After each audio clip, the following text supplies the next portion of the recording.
So after listening to the Continuous Improvements podcast with Mayor Christina Mern, there were a few key insights that stuck out for me. Starting with the mayor's big challenge that she was faced with shortly after being elected. During the pandemic, Christina was able to work continuously with the hospital leadership, the governmental leadership, the public health department, and the businesses that were within Findlay. Based off of the information in the podcast, I felt that her community stayed financially strong and it remained involved within the community, and it led with hope. While Christina was discussing the challenges that she had throughout the pandemic, she had expressed her concerns about how income tax would affect Findlay. However, with the community being primarily made up of small businesses, an income tax is what kept the businesses stay afloat throughout the pandemic.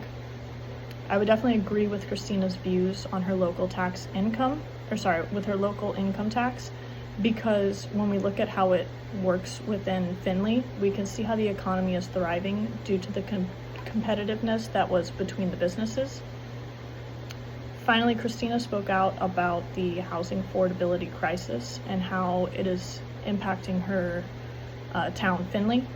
She states that the community has higher housing costs due to this supply and demand challenge, and that is something that's occurring across the United States.